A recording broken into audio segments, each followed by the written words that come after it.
छात्रों, आज हम लोग BCom part 3 account honours 7th paper income tax की चर्चा करेंगे। इसमें आज हम लोग की चर्चा का विषय या चैप्टर होगा इनकम टैक्स अथॉरिटी। यह चैप्टर पिछले दो क्लास इसके हो चुके हैं और दो नहीं बल्कि 3 क्लास हो चुके हैं। यह चौथा क्लास है इनकम टैक्स। क्योंकि इसके कई अथॉरिटीज हैं, 12 अथॉरिटी, तो सबका मैंने बारी सोचा कि सबका बारी से सबके पावर और ड्यूटीज की चर्चा कर दी जाए, ताकि अगर परीक्षा के ख्याल से इंडिविजुअली भी कोई किसी एक अथॉरिटी के बारे में पूछा जाए तो आप इसे अच्छी तरह समझें और इसका जवाब दे सकें। तो पिछले क्लास में हम लोगों ने देखा था कि पावर ऑफ डायरेक्टर जनरल, इसके बाद जो है हम लोगों ने देखा था कि पावर ऑफ डिप्टी डायरेक्टर या डिप्टी कमिश्नर। तो अब जो है और इसके अलावा पावर ऑफ चीफ कमिश्नर। तो आज हम लोग इसी क्रम में, इस क्रम को हम लोग आगे बढ़ाते हुए आज हम लोग चर्चा करेंगे पावर ऑफ कमिश्नर अपील। जैसा कि मैंने आपको शुरुआत में ही बताया था कि इसके जो है 2 तरह के जो अथॉरिटीज हैं उन्हें 2 भागों में बांटा गया है, एक तो एग्जीक्यूटिव और दूसरा जुडिशियरी। तो यह जो होगा पावर ऑफ कमिश्नर जो है, एक कमिश्नर जो है ये अपील के लिए है, अर्थात कोई याचिका जो दायर होगी तो उसका निपटारा करने का कार्य इनका है।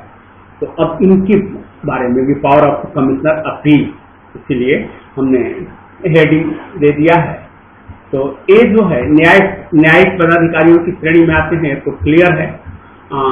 जो है प्रथम अपीलेट अधिकारी आयकर आयुक्त अपील जो होता है, इनकी नियुक्ति केंद्र सरकार द्वारा की जाती है और एक प्राधिकारी सीधे प्रत्यक्ष करों की केंद्रीय बोर्ड के नियंत्रण में कार्य करते हैं। या ध्यान रखना है, कुछ इसमें पदाधिकारी होते हैं, जैसे जो है केंद्रीय बोर्ड जो है प्रत्यक्ष करों का जो केंद्रीय बोर्ड है CBDT, वह केंद्र सरकार के अधीन काम करता है, या जो महानिदेशक है वह केंद्र सरकार के अधीन काम करता है। लेकिन ये जो है केंद्र सरकार द्वारा नियुक्त तो होते हैं, लेकिन ये जो है CBDT के डायरेक्शन में, मतलब उसके द्वारा निर्देशित जो है कार्यों को करते हैं, उसके नियंत्रण में रहते हैं। अब जो है के नियंत्रण में वैसे तो रहेंगे, परंतु बोर्ड को अपील संबंधी कार्यों में हस्तक्षेप करने का कोई अधिकार नहीं है। ये जो निर्णय देंगे उसमें उसका कोई हस्तक्षेप नहीं होगा, या उसमें यह कीजिए वह कीजिए वैसा हस्तक्षेप उनका नहीं होगा। तो इन प्राधिकारियों के अधिकार निम्नलिखित हैं। पहला है न्यायालय संबंधी अधिकार। जैसा कि इनके नाम से ही दिखाई पड़ रहा है कि एक तरह से यह कोर्ट ही है, तो इनका न्यायालय संबंधी अधिकार। तो ये जो कमिश्नर अपील होते हैं या इनको जो है उप कमिश्नर हुए, तो ये जो है अधिनियम के अंतर्गत, कौन सा अधिनियम? तो आयकर अधिनियम, माने इनकम टैक्स एक्ट के अंतर्गत किसी मुकदमे को सुनने के समय वे सब अधिकार इन्हें प्राप्त होते हैं जो एक न्यायालय को सिविल प्रोसीड्योर कोड, वही जो है 1908 अर्थात 1908 के अंतर्गत होते हैं। यह सेक्शन 131 में है कि अर्थात एक तरफ से जज की तरह जो है कार्य करते हैं। इनका जो निर्णय होता है वही जो है अंतिम निर्णय होता है। तो यह तो हो गया इनका न्यायालय संबंधी अधिकार। दूसरा है सूचनाएं मांगने का अधिकार, अर्थात सेक्शन 133 के अनुसार इन्हें अधिकार है कि इन मामलों से संबंधित सूचनाएं प्राप्त करने के सभी अधिकार इन्हें प्राप्त हैं। किसी तरह की भी सूचनाएं मांग सकते हैं और इन्हें उपलब्ध कराया जाएगा। तीसरा है कि कंपनी के रजिस्टरों का निरीक्षण। अब चूंकि टैक्स पे कंपनी अगर है तो कंपनी के रजिस्टर, तो इन्हें कंपनी के सदस्यों, ऋण पत्रधारियों अथवा बंधक रजिस्टरों का निरीक्षण करने तथा इन रजिस्टरों की नकल प्राप्त करने का अधिकार है। अर्थात जब चाहें उसका जो है मंगा करके उसका वो निरीक्षण करेंगे, चाहे ऋण पत्रधारी अथवा बंधक रजिस्टर जो भी रजिस्टर हैं उस कंपनी के सारे रजिस्टरों का वो निरीक्षण करेंगे और यदि आवश्यकता पड़ी तो ये उसका नकल भी प्राप्त करेंगे। यह इनको अधिकार है। कंपनी मना नहीं कर सकती है कि नहीं हम इसका नकल हम आपको क्यों दें, हमारी कंपनी है तो, क्योंकि कंपनी के आय व्यय का मामला है और इनकम टैक्स डिपार्टमेंट का वही कार्य है कि आपके इनकम पर टैक्स लगाना। तो आपने सही इनकम प्रस्तुत किया है नहीं किया है तो आपके रजिस्टर से ही पता चलेगा। तो यह अधिकार है इनको, जो है इंडियन इनकम टैक्स एक्ट के सेक्शन 134 के अंतर्गत। चौथा है कि कर वापसी की रकम का समायोजन, अर्थात इन्हें कर की बकाया राशि की वसूली करने में कर वापसी की रकम का समायोजन करने का अधिकार होता है। अर्थात मान लीजिए किसी के यहाँ बकाया हो, किसी तरह का कर बकाया हो और कुछ उसका जो है रिफंड भी बनता हो इनकम टैक्स पर या सरकार पर, तो वैसी स्थिति में जो है वो जो है उसमें समायोजन करने का अधिकार इनको प्राप्त है सेक्शन 245 के अंतर्गत। पांचवा अधिकार है कि अपील करने के संबंध में अधिकार। सेक्शन 251 के अंतर्गत आयकर आयुक्त जो अपील होता है या उप आयुक्त अपील को अपील निपटारे के संबंध में जो है कुछ अधिकार दिए गए हैं। वे अधिकार निम्नलिखित हैं। पहला, उसे कर निर्धारण अधिकारी को अपने निर्देशानुसार दोबारा कर निर्धारण अर्थात रीअसेसमेंट करने हेतु आदेश देने का अधिकार है। या अर्थात यह आदेश दे सकता है कर निर्धारण अधिकारी को, जो असेसमेंट ऑफिसर है उसको निर्देश दे सकता है कि आप पुनः जो है कर का निर्धारण कीजिए। अगर उसे लगता है कि नहीं कर निर्धारण में कोई त्रुटि की गई है, कम कर लिया गया है या मैंने या अधिक ही लिया गया हो, तब भी जो है यह आदेश दे सकता है कि आपसे आप रीअसेसमेंट कीजिए। दूसरा, अर्थदंड अर्थात पेनाल्टी के विरुद्ध की गई अपील के संबंध में वह अर्थदंड को संपुष्ट कर सकता है अथवा रद्द कर सकता है। मान लीजिए जो भी पेनाल्टी लगाई गई है टैक्स पेयर पर, तो जो है और उस संबंध में मान लीजिए टैक्स पेयर की तरफ से कोई अपील की गई हो उससे छुटकारा के लिए, तो अगर इस पर अधिकारी की नजर में अगर उचित लगता है तो वह उसे रद्द भी कर सकता है या अगर सही है तो संपुष्ट कर सकता है अथवा संशोधन करके और दंड को कम कर सकता है या बढ़ा सकता है। मैंने अर्थात ये सारे अधिकार। तीसरा है कि कर निर्धारण के विरुद्ध की गई अपील के संबंध में उसे कर निर्धारण की संपुष्टि अर्थात कन्फर्म करने, कम करने या रद्द करने का अधिकार है। मान लीजिए वह तो हो गया कि अर्थदंड लगाया गया तो उसके लिए अधिकार है, और दूसरा है कर निर्धारण के विरुद्ध की गई अपील। अगर कर निर्धारण मान लीजिए कि अधिक कर दिया गया है, अगर कोई आता है अपील होती है करदाता के द्वारा कि अधिक कर निर्धारण कर दिया गया है, तो वह जो है अब उसे अगर सही है, सही ढंग से किया गया है तो उसकी संपुष्टि करेगा अर्थात कंफर्म करेगा या कम भी कर सकता है या बढ़ा भी सकता है। चौथा है कि अन्य किसी दशा में जैसा वह उचित समझे, जो कानून सम्मत हो, वह निर्णय दे। तो यह तो हो गया कमिश्नर, जो अपील कमिश्नर माने कमिश्नर अपील का पावर। अब हम चर्चा करेंगे power of income tax officer. Income tax अफसर का जो है उसका क्या पावर होता है। तो आयकर अधिकारी, आयकर विभाग के सबसे महत्वपूर्ण अधिकारी ये जो इनकम टैक्स अफसर जो होते हैं, और जो है इनके संबंध में 1/4/1988 से एक कर निर्धारण अधिकारी के रूप में कार्य करते हैं, एक असेसिंग ऑफिसर भी के रूप में भी कार्य करते हैं। आयकर अधिकारी की सहायता के लिए कर वसूली अधिकारी भी होते हैं, जिन्हें आयकर निरीक्षक कहते हैं, अर्थात इनकम टैक्स इंस्पेक्टर कहते हैं। इनकी नियुक्ति का अधिकार केंद्र सरकार तथा आयकर आयुक्त को है। अब केंद्र सरकार यदि अपने स्वयं इनकी नियुक्ति करती है तो ठीक, अन्यथा वह अधिकृत कर सकती है जो है इनकी नियुक्ति के लिए। तो वही कह रहा है कि इनकम टैक्स कमिश्नर कर सकता है अगर अधिकृत है तो क्लास 1 सर्विस वाले आयकर अधिकारी की नियुक्ति केंद्र सरकार द्वारा यूपीएससी के माध्यम से की जाती है। इन्हें आईआरएस भी कहा जाता है। तथा क्लास 2 सर्विस वाले आयकर अधिकारियों की नियुक्ति आयकर आयुक्त के द्वारा की जाती है। आयकर अधिकारी के कार्य एवं अधिकार वही होते हैं जो कर निर्धारण अधिकारी के होते हैं। इनका कार्य कर की वसूली समय पर करने एवं करदाताओं की परेशानियों को ध्यान में रखते हुए व्यवस्था करने से होता है। इन्हें प्रत्यक्ष करों के केंद्रीय बोर्ड द्वारा आदेश एवं निर्देश प्राप्त होते हैं, अर्थात सीबीडीटी द्वारा आदेश और निर्देश इन्हें प्राप्त होते हैं और उसी के द्वारा ये लोग निर्देशित होते हैं।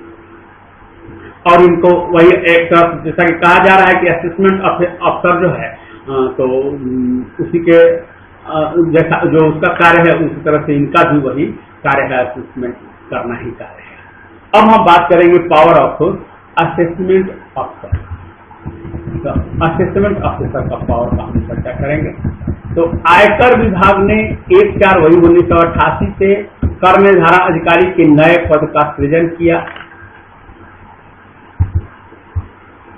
है और जो है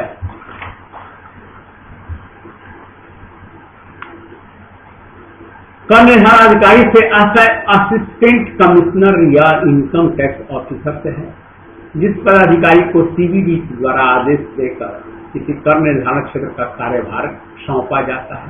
अर्थात एक एरिया जो है उसके लिए निश्चित कर दिया जाता है कि इस एरिया का आप कर निर्धारण का कार्य संपादन करेंगे।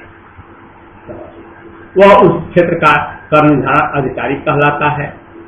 सेक्शन 27A में जो है यह कार्य निम्न पदाधिकारियों को सौंपा जाता है। इसके लिए कौन कौन से होंगे तो यह है कि एडिशनल कमिश्नर, पहला, दूसरा एडिशनल डायरेक्टर, तीसरा ज्वाइंट कमिश्नर, चौथा ज्वाइंट डायरेक्टर, पांचवा असिस्टेंट कमिश्नर, छठा डिप्टी कमिश्नर, सातवां असिस्टेंट डायरेक्टर, आठवां डिप्टी डायरेक्टर और नौवां होता है इनकम टैक्स ऑफिसर। तो ये तो हो गए पदाधिकारी। अब हम चर्चा करेंगे कि मैंने कर निर्धारण अधिकारी कौन कौन हैं, उनके पदों की हम लोगों ने चर्चा किया। अब हम चर्चा करेंगे power and duties of assessment officer. तो असेसमेंट ऑफिसर हैं, उनके पावर और ड्यूटीज क्या है। तो इनके पावर और जो है ड्यूटी कहिए या फंक्शन कहिए वह निम्नलिखित है। पहला है कि कर निर्धारण करना। अब चूंकि इनके नाम से ही है कि एक कर निर्धारण अधिकारी है, असेसमेंट ऑफिसर, तो यह असेसमेंट का कार्य इन्हीं के जिम्मे है। बाकी ऊपर के अधिकारी तो इनके बाद अगर किसी तरह का होता है तो उसके लिए वो हैं, लेकिन मुख्य जो है काम तो इन्हीं का है, कर निर्धारण करना।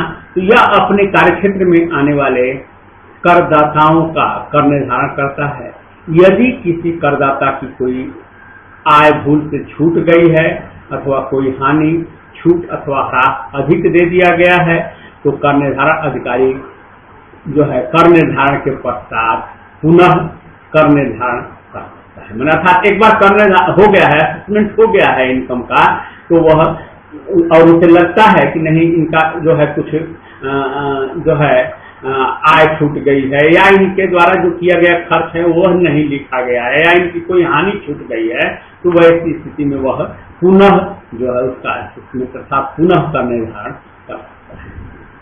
दूसरा है न्यायिक अधिकारी।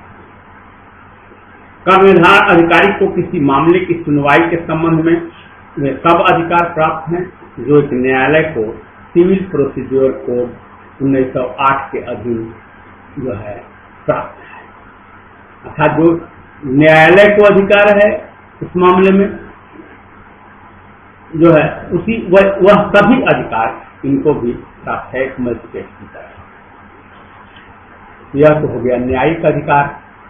अब इसके बाद हम आगे चर्चा करेंगे तीसरा कि तलाशी लेने तथा कब्जा करने का अधिकार या अपने कार्यक्षेत्र में आने वाले किसी करदाता के स्थान में प्रवेश करके तलाशी ले सकता है। अर्थात किसी के एक तरह से मोटे शब्दों में कहें तो किसी के घर में घुस करके वही स्थान, क्योंकि इसको परिष्कृत शब्दों में वर्णन किया गया है यहाँ हमारी भाषा, लेकिन जो है कहीं किसी से जो है उनके यहाँ प्रवेश करके और वह तलाशी ले सकता है। वे इसे कोई भी करदाता रोक नहीं सकता है या अधिकार प्राप्त है कानून के द्वारा।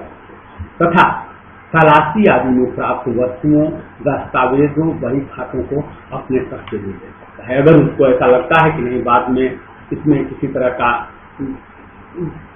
जो है बदलाव किया जा सकता है तो वैसी स्थिति में वह उसे अपने कब्जे में ले सकता है। चौथा है सूचनाएं प्राप्त करने का अधिकार। कर निर्धारण अधिकारी को किसी फर्म, हिंदू अविभाजित परिवार आदि से आवश्यक रिकॉर्ड, लेखा पुस्तकें एवं सूचना प्राप्त करने का अधिकार है। पांचवा है गवाही या बयान लेना। वह किसी व्यक्ति से शपथ के आधार पर गवाही या बयान ले सकता है। वह गवाही ले लेगा या बयान लेगा, किसी तरह का जो भी है, अर्थात स्टेटमेंट ले लेगा या उनसे अगर कोई जो गवाह के रूप में होंगे तो उनसे गवाही ले सकता है। छठा है बही खातों तथा प्रलेखों के निरीक्षण का अधिकार। कर निर्धारण अधिकारी बही खाते या अन्य प्रलेखों का निरीक्षण कर सकता है, उन पर जो है अपना चिन्ह लगा सकता है तथा आवश्यकता पड़ने पर उसकी नकल भी ले सकता है। अर्थात वो चिन्ह लगाने का मतलब है कि मैंने हमने यहाँ तक जो है इनका चेक किया है ताकि वे उसमें कोई अल्टरेशन न करदाता द्वारा कोई अल्टरेशन न किया जा सके, इसके लिए होता। और यदि आवश्यकता पड़ी या उसको लगता है कि नहीं जो है इसमें अल्टरेशन करने की संभावना है तो ऐसी स्थिति में उसका वह नकल भी ले सकता है। सातवां है कि आय का विवरण प्रस्तुत करने का नोटिस देना। यदि कर निर्धारण की नजर में किसी व्यक्ति की आय कर योग्य है और उसने अपनी आय का विवरण प्रस्तुत नहीं किया है, माने कोई करदाता है जिसका कि कर निर्धारण की नजर में जो है किसी जो है वह लग रहा है कि नहीं इस पर टैक्स लगना चाहिए, इसका इनकम टैक्सेबल है, तो वैसे और लेकिन उसने आय का विवरण नहीं प्रस्तुत किया है तो उसे नोटिस देकर विवरण दाखिल करने के लिए कह सकता है। आठवां है अपील करना। कमिश्नर के निर्देश पर किसी मामले में अपील में दिए गए निर्णय के विरुद्ध अपील कर सकता है। अर्थात मान लीजिए कमिश्नर का निर्देश हुआ भी कोई अपील किया है तो उसके बदले में जो है वह भी अपनी तरफ से अपील कर सकता है। मान लीजिए अपील किया कि नहीं हमें इस चीज की छूट मिलनी चाहिए तो यह अपील कर सकता है नहीं मुझे छूट नहीं मिलनी चाहिए, वह हो गया। नौवां है कि फर्म का पंजीकरण करना। एवं निरस्त करना। अर्थात आयकर की दृष्टि से कर निर्धारण अधिकारी जो है उसको अधिकार है कि वह फर्म का पंजीयन कर सकता है और एवं यदि आवश्यक हो तो पंजीयन को निरस्त भी कर सकता है। यानी अगर उसकी नजर में लगता है कि नहीं यह गलत ढंग से पंजीयन कर दिया गया है तो वैसी स्थिति में इसको निरस्त भी कर सकता है। ये हो गया जो है असेसमेंट ऑफिसर का और उसका पावर। अब हम चर्चा करेंगे पावर ऑफ कमिश्नर, जो अपील।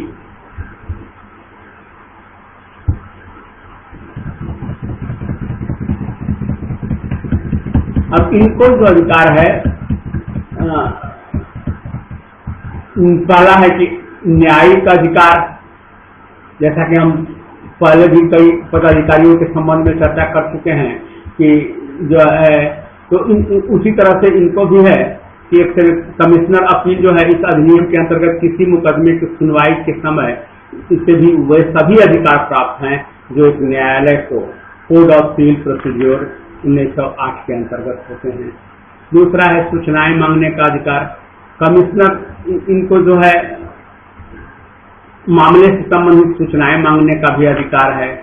तीसरा कंपनी के रजिस्टरों का निरीक्षण का अधिकार, तो इन्हें जो है किसी भी कंपनी के सदस्यों, ऋण पत्रधारियों अथवा रहन के रजिस्टरों का निरीक्षण कर सकता है तथा आवश्यकता अनुसार उनकी नकल भी ले सकता है।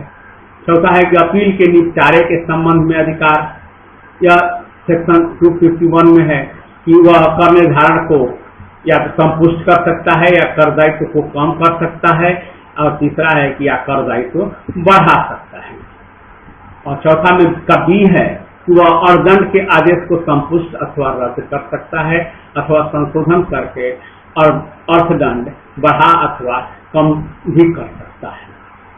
तीसरी है कि अन्य किसी दशा में वह ऐसा आदेश दे सकता है जो वह उचित समझे। तो यह हो गया कमिश्नर अपील का अधिकार। अब हम चर्चा करेंगे power and function of income tax inspector. अब इस कड़ी का